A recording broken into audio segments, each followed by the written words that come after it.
Morning. Hi, Hello. everyone. Morning. Just before we start, Morning.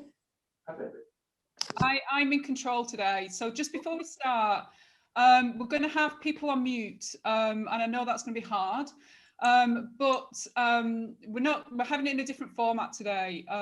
So we're just going to have, because I think everyone said that they wanted to see each other, you know, to chat to each other on the, because it's a nice networking opportunity as well. But the only requirement is mute. So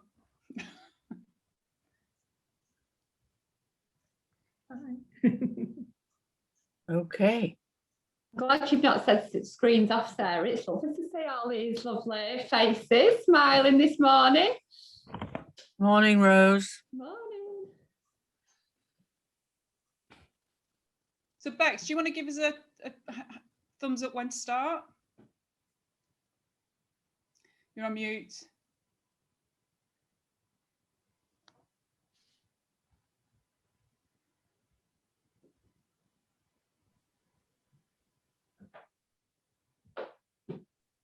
So Bex, I don't need you to be on mute. I'm going to ask you to unmute. Oh, thanks. Got you. Yay. Great. Okay. So let's make a start then. I just want to say welcome everyone. And as I said before, we're doing this in a different format, so we can see everybody, which is great. So this is the third Co-operative Women's Voices event, which is a series of monthly conversations with women across the movement. Just for a background, really, what me and Bex have started to do, Bex has just put a great article in Co-op News, just all about the information about the Co-operative Women's Voices event. And also we're going to put stuff on a website. So we're just trying to decide where to put it, just in terms of all the videos from the previous interviews, and also about just a bit of context and a background to the Co-operative Women's Voices event. So Bex is leading this today, so I'm going to be in the background kind of fielding the questions and just kind of keeping everything in order to keep us to time. So I want to introduce Rose Marley, the fantastic Rose Marley, new Chief Executive of Co-operatives UK. And Rebecca, I want you to hand over to you now, who is going to lead the interview, do context. But just for Rose, I also want to just say, welcome. You know, it's just, I'm fascinated about today. It'd be great to kind of have that conversation with you. You know, Rose won the Women in Ethical Business Award, background in social enterprise, just really, really interesting woman. So thank you for saying yes to us on our third event. But Bex, over to you, because I'll just ramble for the next 10 minutes. So, ramble away, Sarah, that's not a problem. Thank you very much. Welcome, everybody. Welcome, Rose. Welcome to the third Co-operative Women's Voices event. I think, as Sarah mentioned briefly, this is a series of conversations with women throughout the cooperative movement, not just in the UK, but internationally as well. So Sarah's here from the Cooperative College. I'm here from Cooperative News, and Rose is from Cooperatives UK, which is wonderful. One other thing I do have to mention is this session will be recorded. So if you would not like your picture on it anywhere, please make sure you have your camera off. But yes, so welcome, Rose. This is very, very exciting. So first of all, how are you doing? Are you well? I'm very well, and thank you so much for inviting me today. And like I say, it's great to see so many lovely smiley faces on the screen, which it's been really interesting starting to lead an organisation via Zooms, because we've been in lockdown since I started. But that's my main headline from the cooperative movement, lots of smiley faces appearing on screens. It's great. That's a wonderful introduction, isn't it? I like that a lot. Lots of happy faces. We like that. Rose, first of all, can you tell us a little bit about yourself? First of all, what has been your journey from being a child? Where did you grow up, and what is that journey from being a child to being chief executive of the UK apex body for cooperatives? Well, as I've worked with young people a lot in the past, and people think that, you know, people have these career journeys mapped out. Nowhere in my career journey did I understand that I would end up here. I'm so pleased that I have. But the route that I've ended up here is really quite eclectic. And I guess, you know, I was born in North Manchester. Grew up and went to school within a 2-mile radius of Jumbo Farm, which I'm sure a lot of you know now as Middleton Junction, but where the CWS initial meeting started. I was over the moon to find that out. And I went to school in primary school in Blakely in North Manchester. And I guess my childhood really did form you know, a lot of the reasons that I am here today. And I guess that, you know, to be as succinct as I can, because I've had quite an eclectic career with lots of things that I've done. But the two things that have sort of formed me in my childhood, I would say, our community and music, actually. And when I talk about community, like actually being a Mancunian is a big part of that. And kind of when I was growing up in primary school, we entered a competition, a writing competition at school, and ended up, it was the Lord Mayor's Prize, and I ended up you know, being one of the winners, and along with whole other bunches of pupils from schools, we went to Manchester Town Hall for the first time. I was probably about 8 or 9, and I should just say as well, at the age of 7, my dad died unexpectedly out of nowhere, and again, that North Manchester community surrounded me with just love, expectation, nurturing. You know, it's really important. But around about that time, like I went on to win this competition, invited into the town hall, and the Lord Mayor showed us around. And I was really surprised when the arena attack happened, and not as many people knew about the Manchester Bee as I did, because it was there. And then we got it was the 80s, we got a pen with a bee on the end of it, you know, like a gong, and it was amazing. I was like over the moon with it. But actually he took us into the Great Hall, and he showed us things like the Peterloo massacre up on the wall there. And having shown us around, and he talked about the bees, he showed us the whole town hall, and then he took us into the banqueting suite, and he sat down, and he, like I said, he showed us all these great Mancunians, the suffragettes, everything, the whole history. And he sat down and he said, right, so what are you going to do for Manchester, and in fact the UK and the world? It is your civic duty. You are a Mancunian. You are expected to care about people around you. And he just gave this whole speech, you know, which I have clearly took to heart, because ever since I've been trying to, you know, honour that kind of, you know, what will you do to change the world? Because that's the heritage that you have. That's the heritage the cooperative movement comes from. And that whole idea of kind of, you know, there's so many incredibly important social reforms that have come out of Manchester. And yeah, that was really important. And then also, what also happened when I was at primary school was, at the time, Manchester City Council used to pay for free music lessons for everybody in Manchester. You know, all young people in Manchester could have free music lessons. And our school was particularly big on that. So, you know, I'd learned violin, piano, clarinet, like everything. I'd learned everything. And although there, sorry, Rose, a couple of people on chat have a real trouble hearing you. Is your mic connected? Right, Maybe when you're moving your head away from the microphone. Is that... I can take, let me just try this. Is that better, pulling it off the microphone? You might get a bit of background noise, but is that better?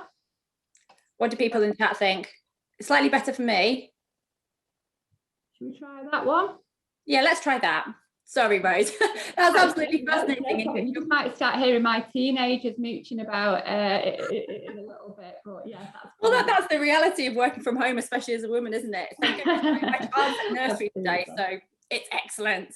But you are right there. The free music lessons in Manchester are absolutely fantastic. Yeah. So you know, and I was very aware that, you know, I was okay at music, but I was never some, like, you know, child prodigy talent, which some of the people around me went on to be, actually, and went on to Chetham's and all sorts of stuff. But that investment in art at a young age, and music, and, you know, in Greater Manchester in particular, you know, music and football are the things that can often sort of project you into a different kind of career path that you wouldn't have otherwise followed. And although it was never my intention to be a performer or an artist, what music did for me, let's say North Manchester, for those of you that don't know Manchester, North Manchester, you know, at the time was, you know, I'd say it was like a white ghetto, you know, it was real kind of, you know, working class, but a lot of poverty and, you know, a lack of aspiration. And just by music, I went into the city centre and I performed at places like the Royal Northern, and I found out about South Manchester, which might as well be a different city as far as I'm concerned. And I met people, and I found networks and experienced things. And really, those two things, like I say, the community, then with the investment that was made in me from the council with regards to art, really kind of propelled me.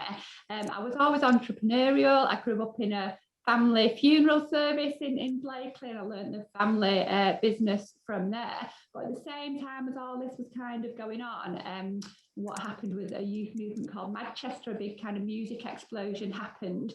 And if I'm entirely honest, you know, I put on my first gigs when I was about 14, 15, because everybody was entrepreneurial, everybody was doing stuff. And if I'm really honest, you know, my main objective was to get backstage for free because I didn't have any money. And that became my career. And so I did end up, you know, working with, you know, I was managing recording artists for EMI and AOL Time Warner. I was traveling the world, putting on events, and it was all just this. This is what I'm loving about the cooperative movement at the moment, because there's a moment in time. I recognise when there's a moment in time when all the planets align to a moment, you know, that moment of Manchester happened. I happened to be growing up in the middle of it, and let's say my trajectory and career and the social mobility, actually, the difference of, yeah, you know, the networks I was exposed to, what I saw. And, you know, ultimately, once you kind of, you know, I'd got to the point, actually, by the time I got to the point where I could get in anywhere for free, yeah, I'd kind of grown up and I wasn't that bothered. And I got pregnant, and like, I was on tour buses all the time, and I was seeing this like vast wealth, you know, vast wealth in the entertainment and music business. Rose, made me go like, what? And that's it, and then you die, and what's it going to say on my gravestone? Oh, she was really great at getting free stuff for celebrities. I no longer cared about that. But what I'd learned through that period enabled me to understand how I could use all those skills, whether it's media, you know, the way that operates, you know, whether it's the entertainment, whether it's the way big corporates work.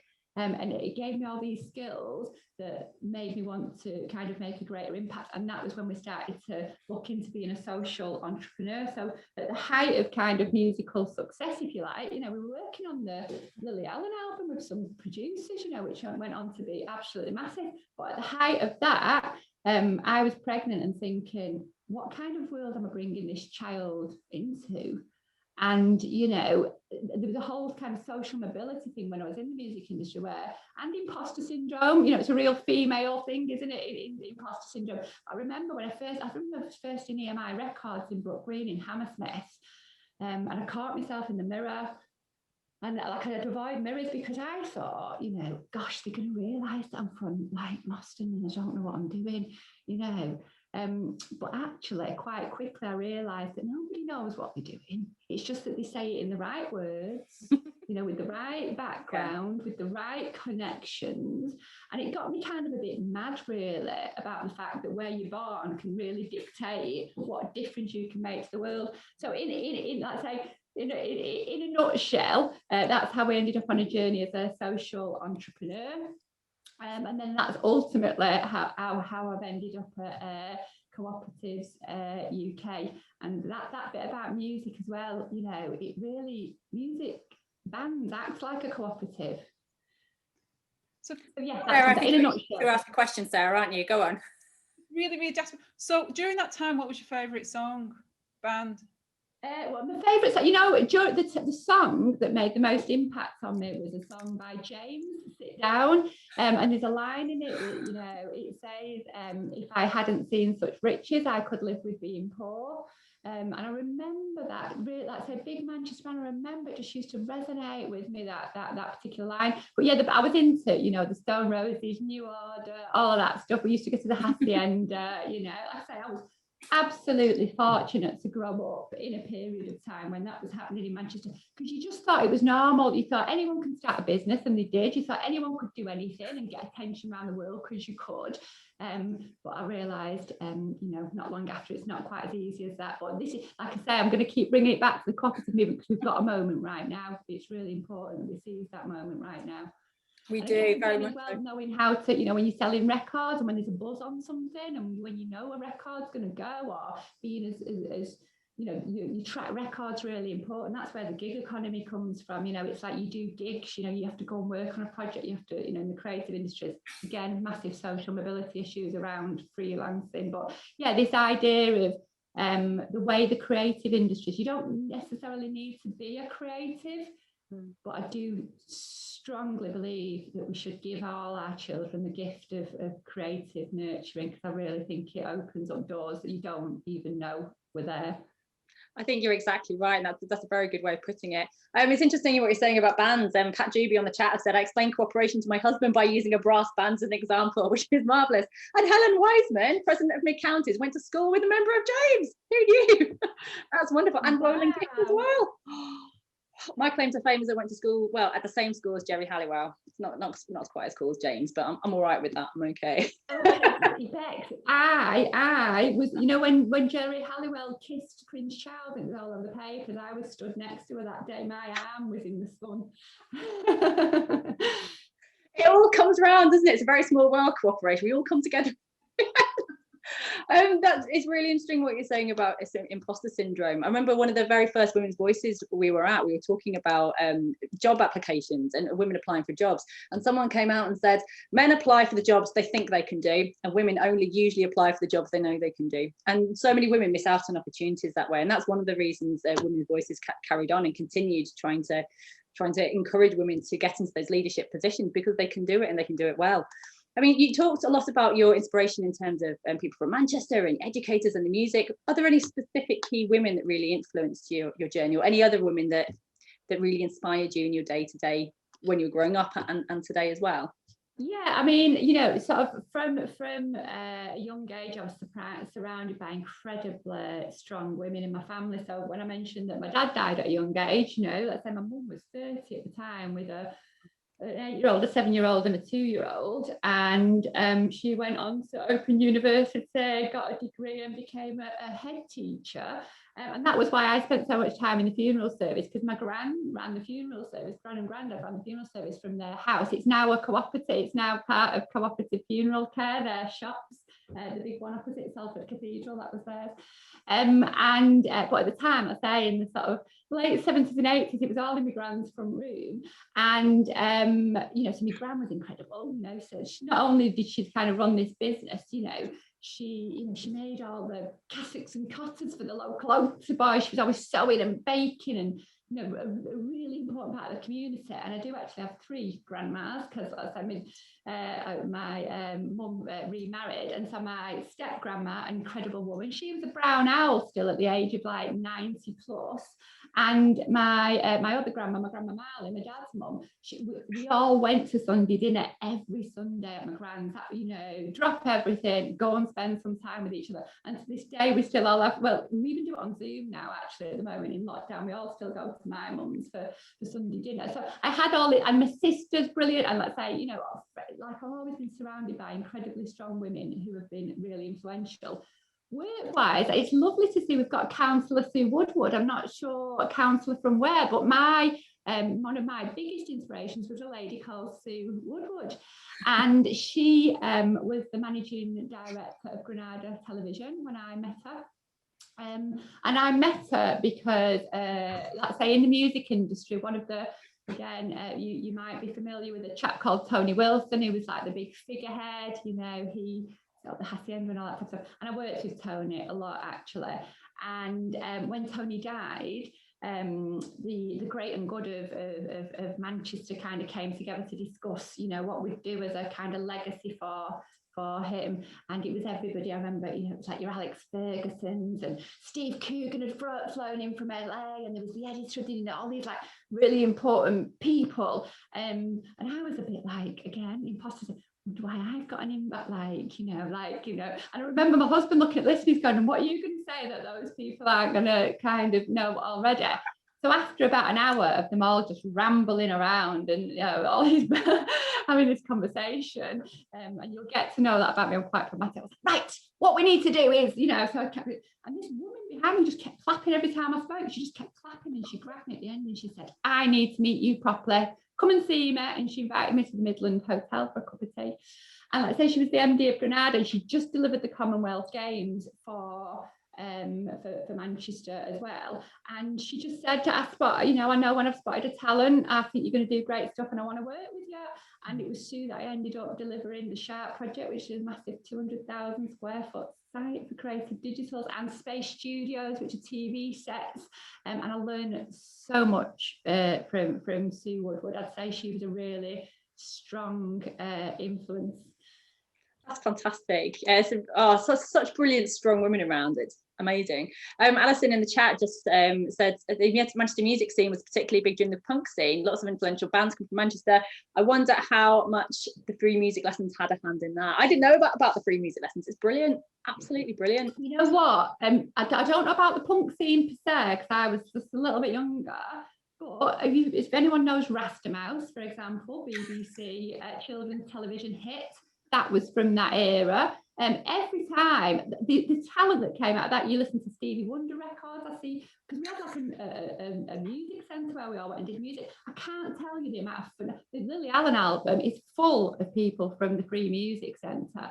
So it's my absolute ambition to put free music back in schools at some point. And that was one of the reasons I did something called Manchester Together, which was a year after the arena attack in Manchester in 2018, and nobody really knew what to do. And we knew that well, at the time I didn't, the city were kind of going to put stuff on at the cathedral for the families and the memorial, but it felt like the people wanted to do something. And at the time, I was managing the poet Tony Walsh, who had done this great "This Is the Place" poem on the steps of Manchester Town Hall, and I knew that with Tony in particular, that everybody wanted him to do something on the anniversary, and I knew it'd be really tough for Tony because a year later he knew a lot of the families. He was really involved by then.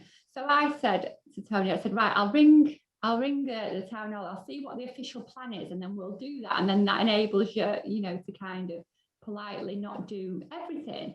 And then when I rang Manchester Arena and said, right, what's your plan? And they said, well, we want to close because we're victims, and I want to give the staff the time. If we don't want to do anything on that day, we certainly don't want to be working. So I was like, right, okay. Rang Manchester Council and said, like, what's the plan? And they were like, yeah, we're not entirely sure yet. And because of the arena, I just kept saying we should just all sing. If anyone's ever been to something like Young Voices across the country when everybody comes together and sings, and I was just saying we should just sing. And what I didn't want it to be, we've done One Love with Ariana Grande, it's been this amazing concert, and I didn't want it to be about the celebrity. I wanted it to be about the people. So I kept saying, let's just all sing. Anyway, to cut a long story short, I ended up running the whole thing from beginning to end in about 8 weeks, volunteering in the evening, pulling together choirs, putting on stages and everything. And at the end of it, Sir Richard Lees, who was the leader of the council, pretty much kind of really supported me to enable me to do it, and kind of left me to it. I'd done a couple of meetings, and basically, he said, that's pretty amazing that you turned that around in 8 weeks. And people kept saying, how did you turn that around in 8 weeks? And I said, I didn't turn it around in 8 weeks. It took me 20 years to turn that around. And that's the point about community, and that's the point about investing in your industry, because the reason I could pull together choirs and I could pull together, musicians and, people to make the announcements and all this, it was because of all the years of kind of this, like I say, a community of music and people working together and coming together that enabled that. That's brilliant. It's a very, very tight-knit community, and cooperatives are like that as well. It's great to see that collaboration across all sectors. It's fantastic. There's a note from Sue Woodward saying, I was excluded from the Labour conference in Birmingham as the other Sue Woodward had nicked my credentials. I was furious. Brilliant. I'm so sorry. Oh, that's brilliant. Rose, you're obviously very, very passionate, and I imagine you have no problem getting up and going to work in the morning. But what really drives you? Let your mind wander. What drives you? What gets you excited about coming to work, especially in a new role like this as well? I mean, what I can't wait to do, I've been going on about Manchester, but I love the UK full stop. I cannot wait to come and see people and spend some time with some cooperatives across the country and really get under the skin of this phenomenal movement. But I guess, it's back to this point about making change. What are you going to do, to change the world? And if you leave the world a better place. That's where I'm coming from. But I've always challenged, I've always disrupted, ask a lot of questions. I'm always like that 4-year-old on a train. Why, but why do we have to do this, and why do we have to do that? And because I was thinking in prep for this interview, I was thinking about my childhood, even things like I remember that everything, like I was brought up a Catholic, and you get to the age of 14 at the time and you choose a confirmation name. Mine's Michael, because I was adamant, well, why can't I have a boy's name? And so I wrote to the bishop, and well, what do you mean I can't have a boy? Because he kept saying, well, Michelle's not saying, I want Michael. That was what my dad was called, I want Michael. And so, like, anybody that knows me from being younger, I was always kind of the person going, probably a right pain. You probably didn't want me in your class, because I was always kind of, can we do this better?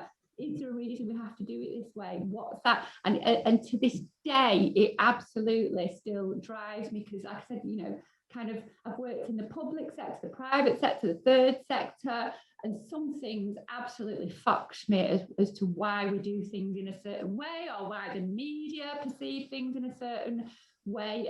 So I'd say what absolutely drives me is that real chance of making change. And again, this sort of social mobility bit of it, I'm really kind of, if people are talented and passionate, that breaking those glass ceilings down. And one of the things, I was spending some time with Liz McIver from Heritage, and she was talking about how the cooperative movement enabled people like me and her to move from North Manchester to South Manchester, the big move that we made. Because she was talking about things like the way diet and the way that the CWS was making sure that we were bringing in bacon from Denmark and to improve diet and health, and how, the reason that we're not, as generation, we have got the opportunity to kind of, do that self-help value and improve yourself is because of the cooperative movement. So I really love this idea of being able to, just to revisit that and enable the movement to kind of do it for the people. Because, I believe that if you want to change something, for the better, that you'll hit all these barriers. What it can be done. And I'm always cautious saying that, because it really bugs me when you see like sort of multimillionaires who've come from, maybe poverty or broken homes or whatever, and they're a bit like, well, I did it, so can you? And it's like, but it was really, really, really hard. Can't we just make it easier for everybody to, help themselves, to help other people, to work together? So that chance to make a difference, it absolutely drives me. I drive my husband and children insane, because I'm always kind of like, come on, we can do this, let's do this. And that's what gets me up in the morning. Brilliant. I'm going to take some motivation from that. Thank you. I'm going to go out and change the world. Thanks, Rose. You've done a lot of work with social enterprises before as well. So what do you see the relationship between cooperatives and social enterprises? How can they work better together? What's the connection? How can they change the world together?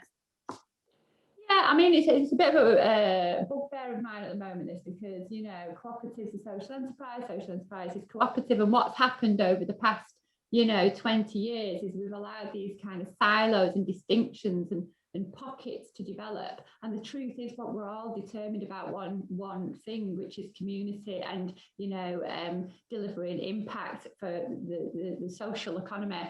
I find it really interesting at the moment that because of some of that sort of like, not being joined together, not being really clearly joined together, has allowed kind of other, CSR to kind of jump in the way and go, oh, but we do this thing and it's great. It's like, no, fundamentally, there's a difference here, with all social enterprises. And it's the key point, is what is your constitution, for and to do, so if your organisation was born, and I don't use the term born lightly, because when you create any form of business, it becomes its own legal entity, it becomes its own person almost in its own right.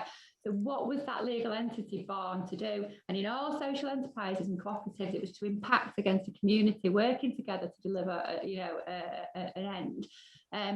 In private business, it's ultimately to make as much money as possible for the shareholders and for individuals' private gain and wealth. And it's a key thing for me, really, that social enterprise and cooperatives, need to work together to kind of really communicate that, because our language is confusing. As a social enterprise working with young people and creating digital and tech, the amount of people that thought social enterprise was social media, for example.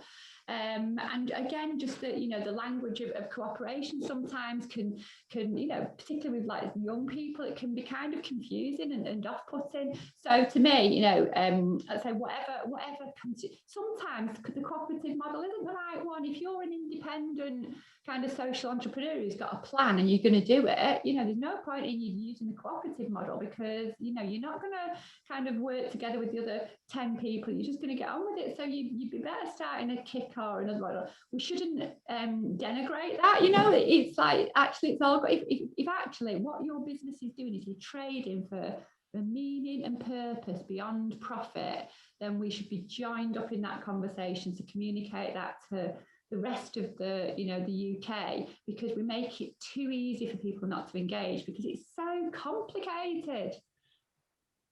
It is very, very complicated.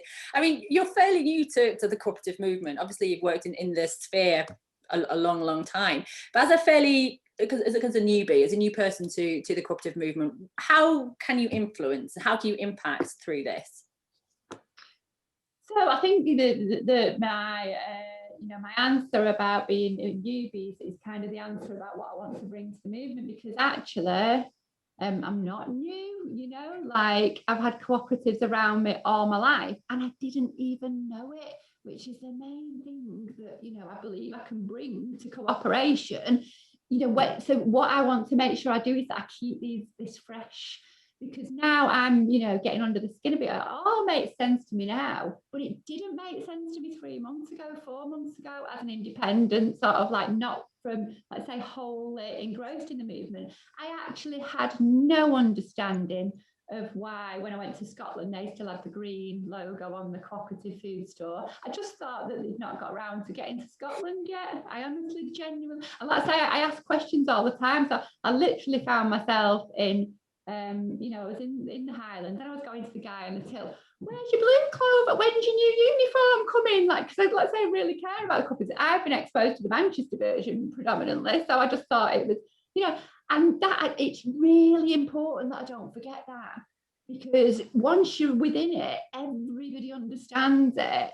But we're not, like I say, making things easy, for the fact that, digital streaming platforms are cooperatives, the fact that there's so many housing cooperatives growing. I just think that the main thing I can bring, and I've got to be really careful not to lose it, is that fresh pair of eyes that looks at it from the outside and goes, what? Hang on, what does that mean? What's this? Why are you doing that like that? And let's say all those questions that I continuously have kind of brought to any equation throughout my life, that I keep doing that. And I remember, you must all have, any of you that work in retail, the minute the appointment was announced, the amount of messages I get saying, can you tell them to put Guinness in the fridge, for example, it's confusing. So the biggest thing I believe I can bring is some, clarity and understanding, but make it simple for, the man or woman on the street, the media, make it a lot easier for people to understand. When you buy from a cooperative,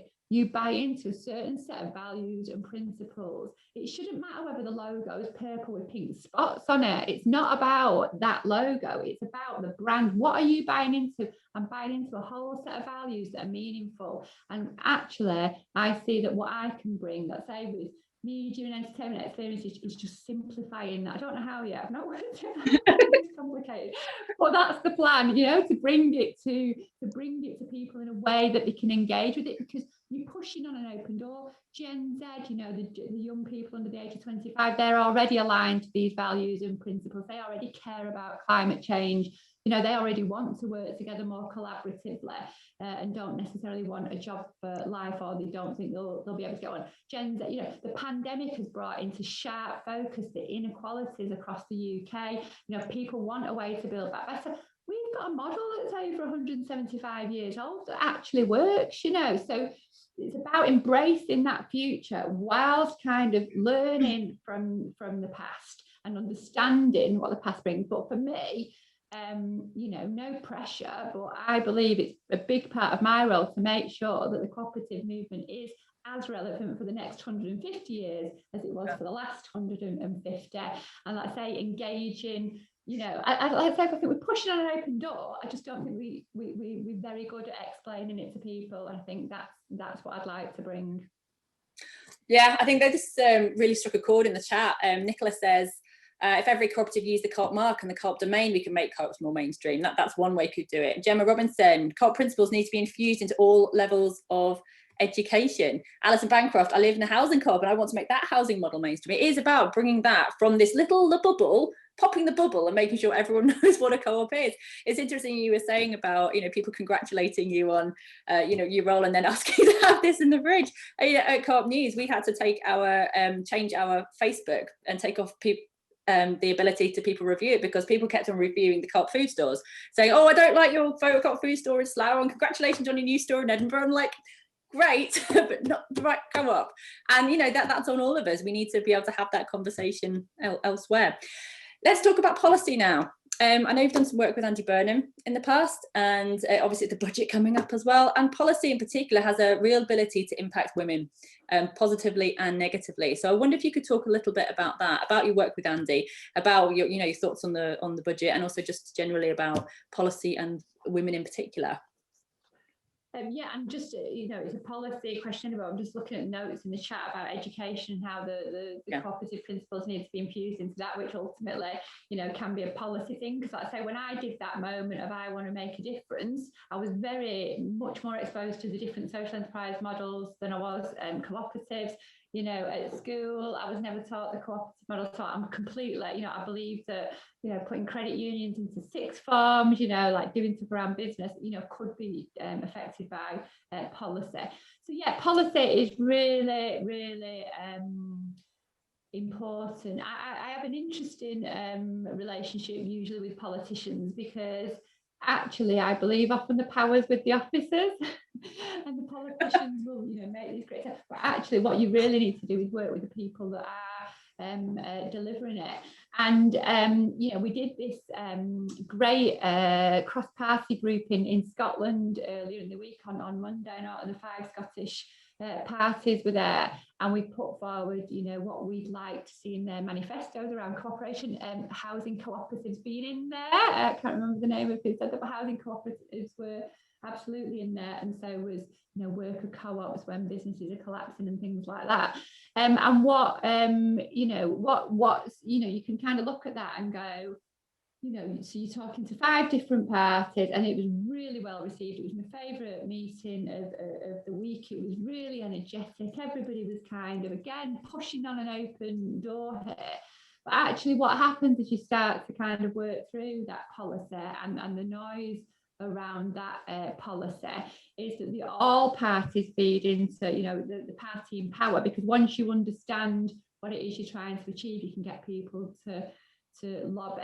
And I think I say when I'm saying, you know, like an interesting relationship with politicians, I always end up working with politicians, and I've never kind of gone out of my way to target that or do that, but it's something about I say when you're doing something that's impactful, you know, either a politician comes to you because you're making a difference and they kind of want to be a part of that and amplify it, you know. And so, you know, when I was setting up the Sharp project, when I was doing the Sharp project, you know, everybody came around, every political party came around, lots of royalty came around the place. But like I say, I'd find the most value is the teams that came with them, because then I'd be going, oh, this is it, and doing all the press bit, and then I'd be going, right, so what's your name and what's your details and how can I do this? So actually driving, you know, working with politicians for me, whether it's at a local or national level, you know, it's as important to work with the civil servants and the officers. So when you're looking at things like policy for females, for example, I say, you know, the politicians, you know, you'll often, you know, certainly in the past, you'll kind of get the sort of, you know, the white male kind of policies, but like I say, actually the person who's implementing that behind the scene feels empowered to challenge on behalf of women. That's what I'd like to see more of, that kind of holistic thinking about what the impact is of any policy decisions that are being made, and then how they play out is often, it's often about the detail. That's my point. politicians can do this great kind of sweeping, I want to do this, and very often it'll be strategically brilliant what they're saying, but then the detail makes it all fall over, you know. So it's that, to me, it's policy is absolutely important, but there's no point in having the policy if you've not put the detail and the people around it to deliver that detail in a way to be effective.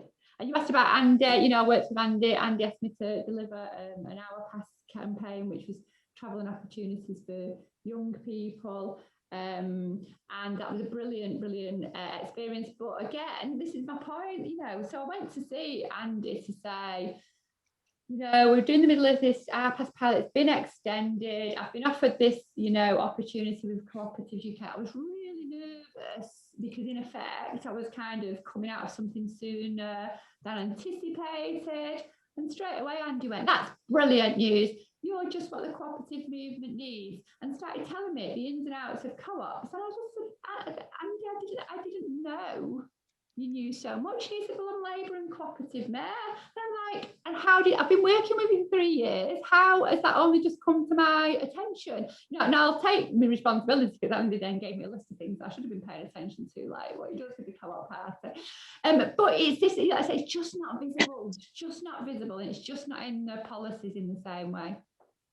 You're absolutely right. And talking about visibility, in the chat, Pat Jeebus said cooperation should be taught within the business curricula as well. I think it should be taught within politics curricula too, more than it is. And Jane Avery as well, Central England president, said Tanya Noon and Karen Bevan have done great work developing materials and co-op values and principles which will be available to teachers through Quorum Life Skills Foundations. And Tanya and Karen are a member of community relations officers at Central England, who are also holding a women's event on Monday the 3rd. So Monday at 3 to 5 p.m, says Elaine Dean, which is wonderful. Can I say because I forgot to do a shout out to Elaine in Central England, because they do fantastic cooperative women's voice events every year. Plug, it's brilliant. They do, they really do. Thanks, Sarah. Rose, you talked a little bit about, you know, the need to challenge on behalf of women, and obviously this year the International Women's Day has the theme Choose to Challenge. So we're recording this on the 3rd of March 2021. International Women's Day is on the 8th. So Rose, what challenges have you faced as a woman? How have you overcome them? And what message would you like to give to young women facing challenges in their career path, or just in their general day-to-day life today? Yeah, you just can't let it define you. So when we were in the music industry, we ended up setting up our own recording studios, and that was like a real male-dominated environment of engineers and sound engineers and all that type of stuff. And my husband, who's like the music producer, he'd be off making the remixes and the records, and I was like the business manager. And so I'd get that, and particularly, you know, I was quite young. I was 21 when I started my first, was managing director of my first business. And I'd remember, you know, you get calls, you know, and because we were a small business, I'd answer the phone, and then somebody would want something, and they'd ask to speak to the boss, you know, or they'd ask to speak to Lee, they'd ask to speak to the man. And Lee was brilliant at kind of supporting me on this. I'd put them through to the studio, and then they'd let Lee go, "Oh no, you actually want Rose," and then he'd send them back to me with humble pie, you know, kind of like, "Oh, it is me that you need this favour off," right, you know. So you kind of get, you know, or I'd go in the studios, and because you're a woman, you might not know the tech, and it's like, "I bought the tech. Did you not think I know what it does? Do you think, you know, really that I bought, you know, £20,000 worth of kit without knowing what it is? Think again." I might not be able to use it, but I can tell you what every bit of it does. And then that whole kind of music stuff came in again, because again, every now and then, I say it was brilliant working with Lee in that respect, because we'd play off each other. If he could recognise that, you know, some engineers or musicians were being a bit dismissive of, you know, the female that was kind of putting together the marketing campaign or whatever I was doing, every now and then he'd ask me into the studio, and he'd ask me a technical question about music, you know, is that flat or sharp, or this is in the wrong groove, how can I change the time signature? And he'd do it on purpose, so that I just walk in and give an expert answer to something, and people would go, right. Annoying that you have to kind of do that, you know, but it does still happen. But genuinely and honestly, the barriers I face a lot now, I don't know if that's because I'm a woman. I don't know if it's because I'm a northerner. I don't know if it's because, you know, I've got the wrong trainers on, or because I've got trainers on altogether. I don't know if it's because I went to the wrong school. And I don't spend too much time thinking about it, because I do think you can kind of, you know, to some extent be defined by that. So if somebody's not engaging, if somebody's not engaging with you, I believe it's not up to you, but, you know, my approach is to kind of try and empathise as to why they're not engaging and get them to engage. So I don't spend too much time thinking about, you know, what is it that they're not engaging with. And often, you know, you get the people, you know, I see this in tech meetings, you know, again, so it's a female thing. So in the Sharp projects and Sharp Futures, I was very respected in tech, because I do understand it. Again, I might not have the right words, but I do understand it. And I remember when I was working on an entirely different project, and I had to brief out a website and some tech, and I had 10 men in the room, and they kept asking me the same thing over and over. And, you know, when people ask you the same question over and over, it's often because they don't like the answer. You know, or actually, you know, in that experience with young people, because they might be somewhere on the, you know, on the spectrum, actually, when someone asks you the same. And I was literally thinking, these 10 of them, they can't all be autistic. Why do we keep asking them the same question over and over? You know, and again, it was because, you know, it wasn't that they didn't like the answer, it was because it was this kind of, are you sure you know the answer because you're a female? And when because I'd forgotten, because I've been so generally welcomed in the tech community that I was in, I'd forgotten that you might hit this barrier. And I was like, oh, it's because I'm a woman and you don't think I know what I'm talking about, because it's right. So I didn't say that out loud, I just did that in my head. And then I showed him an example of something I was talking about, and then we went through it, and I said, is this what you're talking about? And he said, oh my goodness, that's exactly it. Who developed that? How was it done? That's exactly what we need to do. And I said, well, it was me and 4 apprentices. So should we start again? So I really think that you have to kind of not think too much about why it is somebody's blocking you, why it is somebody's challenging you, because you can kind of get caught up in that detail and just be like, no, we need to get to it, cooperate with me. You know, what is it that's going to make you cooperate with me? Because we both want to get to the same place, or we've got to get to a different place, or agree and stick, whatever it is. Think about how you can get that person to get, try and find out what's motivating. Now, that's what cooperation is all about, isn't it?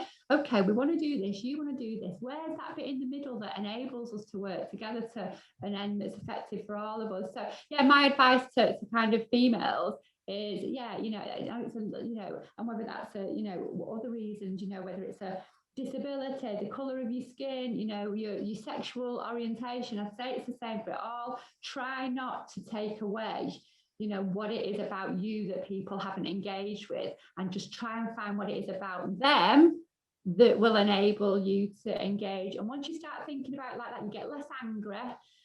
You get less kind of demotivated. What's the point in trying? They're just going to think I'm a woman and I don't know what I'm talking about. And just think about your near-term objective. I'm in a room with you and we need to achieve something together. I can't get you to achieve it with me. What is it I need to do to get you to work with me? And think about it in those terms would be my advice to all women. Good. Excellent. Thank you, Rose. I'm going to do our final question that we ask all our guests now, and then we've got a few questions coming in the chat. So if you, Rose Marley, were stranded on a desert island, what 3 things would you take to sustain you? Go crazy. What do you take? Can I just ask, how long do we know how long I'm on this island for? Because I've got 4 items and one of them depends on, you know, whether or not I'm going to be there for 2 weeks or like a year. We've never been asked for an additional item. I mean, I got it down to 4. That's a while. How long is a piece of string? I'll tell you all 4. Do all 4, we might throw one. I'll tell you all 4, and I'll tell you the difference between. So the first one that is a real challenge was whether or not to take the Ray Mears Survival Guide, the book, or to take a lighter. And I'm thinking if I'm there for, you know, if it's a few days, a lighter, I don't need to learn how to make fire if I'm only there for a few days. But, you know, if I'm there for the long haul, I need to learn how to make fire and all sorts of other stuff that Ray's book would do.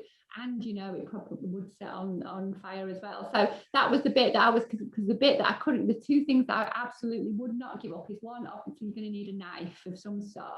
And my married name is Stanley. So, you know, I've got a whole kind of, you know, Stanley kit that I actually have. So I take a Stanley knife with me.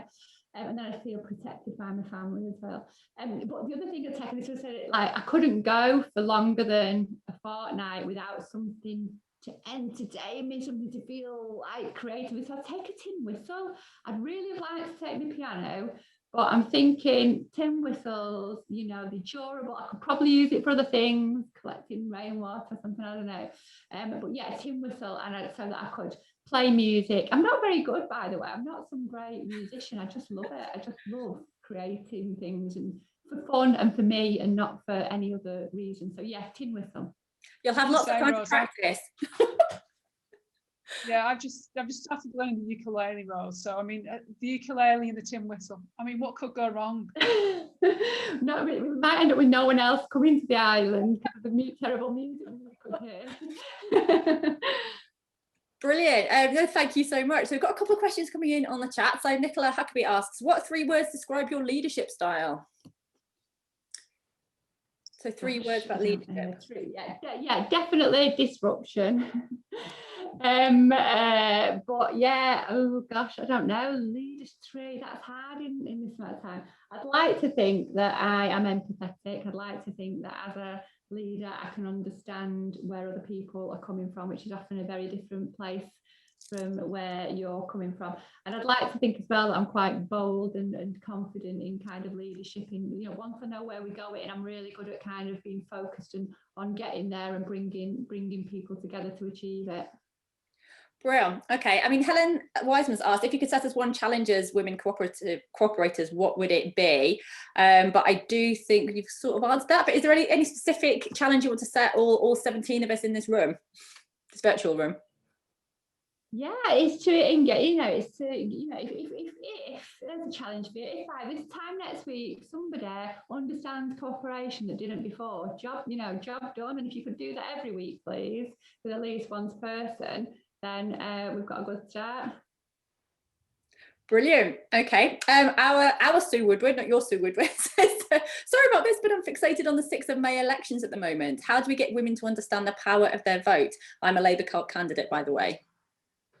Yeah, and you know, it's not just women, let's say it's young people as well. And I don't, you know, I'm not going to fix this Sue for the 6th of May, but I do think, yeah, we've got a real disengagement. You know, more people vote for flipping X Factor and Celebrity Get Me Out of Here than actually vote. So it's a real, you know, challenge to get people engaged. And I think that's a lot to do with the fact that, you know, you don't feel like you're making a difference because it feels like nothing changes much.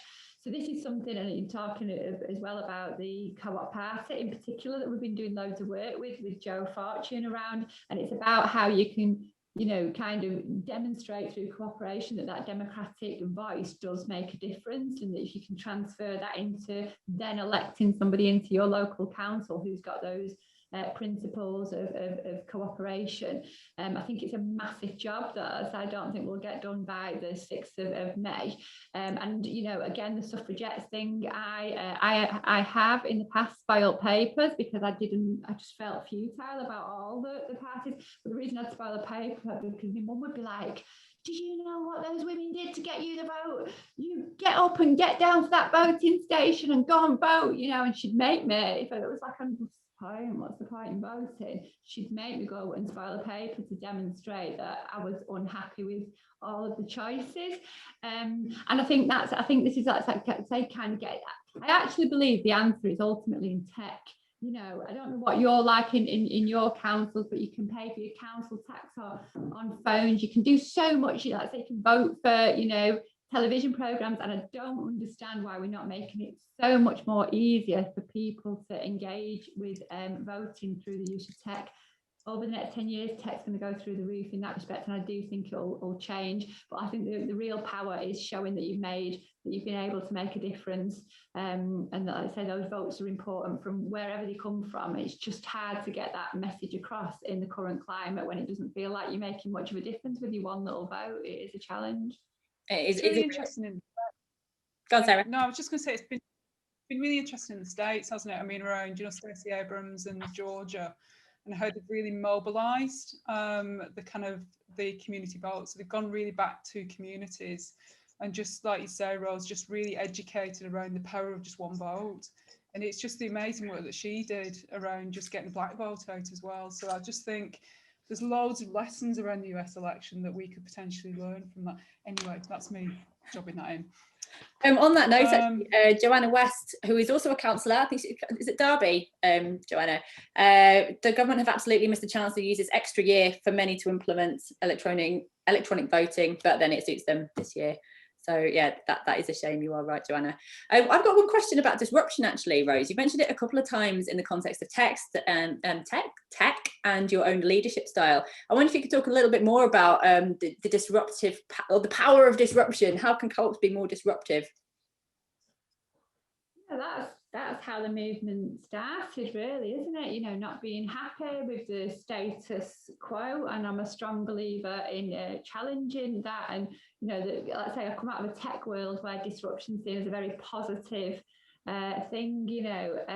So yeah, so to me, like, disruption is about kind of not just for the sake of it, not just challenging things for the sake of it, but if you've got a real reason to challenge the way something's being done, to challenge it. But you know, I say this when you've met leadership style, you know, one of the things that I always say to, you know, any people that I work with is bring me solutions, don't bring me problems and a list of things that you're going to whinge about. Bring me solutions, you know, and then we'll enable them.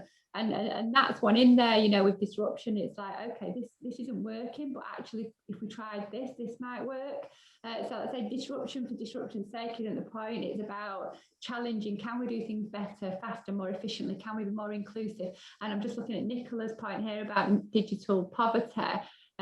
Because absolutely, you know, I did a Twitter poll actually to see how many screens families of 4 had in their house, because I was shocked that when we counted, we had 17 screens in our house. So we're talking every phone, every tablet, every TV, monitor, whatever. And for a family of 4, 17 screens, because, you know, the reason I'd asked it was because I'm aware of people that have got 1 screen and a family of 6, you know, and it's probably reflective more. I think my Facebook would have been different, because my Facebook's my private one where all my family and friends are on it. I think that would have been different, but my Twitter feed was like, it was over 60% of people had more than 15 screens for a family of 4. And so it's not just the digital poverty of actually, if you can't access the screens, you can't access the Wi-Fi. It's the fact that the disparity, it's like the haves and the have-nots. The haves have got loads and the have-nots haven't got anything. And I do think that the rollout of 5G will, you know, improve. I do think we're going to kind of flood the world with our tech, and the cost will come down. There's some great stuff going on around this. You know, some of the big technical companies are trying to tackle digital poverty. So I understand that when I'm saying, you know, tech's a really important part of it, there's more to it than that. But yeah, just, you know, in answer to your question, Rebecca, disruption to me is about kind of that, you know, a hackathon, you know, again, a tech word, you know, a hackathon's taking tech and coming up with solutions to problems. So, you know, disrupting things because you want to make them better, not just because you want to be annoying. That's a good aim in life. Let's not be annoying. Let's find solutions. Nicholas says the Co-op Council's Innovation Network is running a couple of projects running this year to look at digital poverty and digital inclusion. So she's put a link in the chat there, which is brilliant.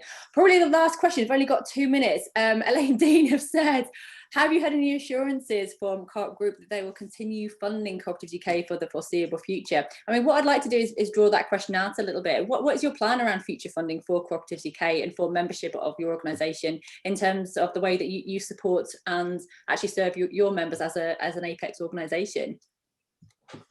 Well, I'm not going to give you my full strategy here. We're just working through it. But, you know, I guess I'd say this, in particular with Group, you know, Group are really, really supportive, actually, because when you start putting it into the context of, like, say, what cooperation is and what cooperation means, Group understand that actually, if I do my job and get the whole movement and, you know, awareness for the whole movement and get more people engaged, it's going to, you know, enable, you know, them to, you know, have more fully engaged members, you know, better sales, you know, more distribution. So I've not got kind of concerns about that, but I absolutely do think that there's 2 things happening. One is this moment in time I keep talking about, where all these different conditions are coming together in a way that I believe are creating optimum conditions for us to flourish. and grow. And then the other part to that is, though, that we can't sit on our laurels. We can't, just because we've done amazing stuff for the last 150 years, that's not good enough. You know, the numbers of people starting cooperatives is not going up at the moment. You know, that needs to. So I really do feel that, you know, this is a moment for us all, like a new era of cooperation, where we all just kind of come together and demonstrate, particularly in the light of the pandemic, the value of cooperation and growing that. And I think that goes for group, that goes for all the retailers that I've talked to, that goes to all the tiny weedy little co-ops that I spend time with. You know, everybody's got this same vision to kind of share what I keep calling the UK is best kept secret. That, you know, there's a business model here that's fairer, more equitable, it works, it can still generate sales and profits like look at group, it's a 10 billion turnover business. So I'm really I really believe that it's about in terms of my strategy, it's about making us relevant for the next 150 years, and that's not about doing the same thing that we've done for the last 150 years. So I think you'll see some disruptions and changes, you know, like when we come into our new membership and over the next year, and got a real vision sort of forming about how we do that I'm really, really excited about. And I'm just going to give you all one note of caution in the last minute. I've been studying what happens with pandemics and the way it affects the world, and you know, we do have the economic shocks that we're all going to expect for the next couple of years.